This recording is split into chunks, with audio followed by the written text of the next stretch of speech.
કેનેડામાં છેલ્લા 12 કલાકથી ચાલતી અટકળોનો અંત આવ્યો। કેનેડાના પ્રધાનમંત્રી પદેથી જસ્ટિન ટ્રુડોએ ભારતીય સમય અનુસાર મોડી રાત્રે રાજીનામું આપ્યું છે।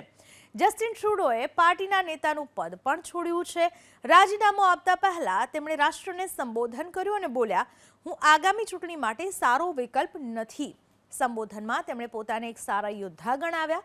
રિપોર્ટ અનુસાર પીએમ ટ્રુડો જ્યાં સુધી તેમના અનુગામીની પસંદગી ન થાય ત્યાં સુધી પ્રધાનમંત્રી પદ ઉપર રહેશે।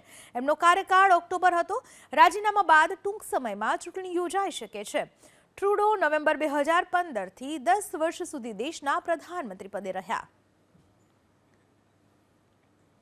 જસ્ટિન ટ્રુડોએ કેમ રાજીનામું આપવું પડ્યું તેની વાત કરીએ। લિબરલ પાર્ટીના સાંસદોનું કેટલાક મહિનાઓથી રાજીનામું આપવા માટેનું ટ્રુડો પર દબાણ હતું।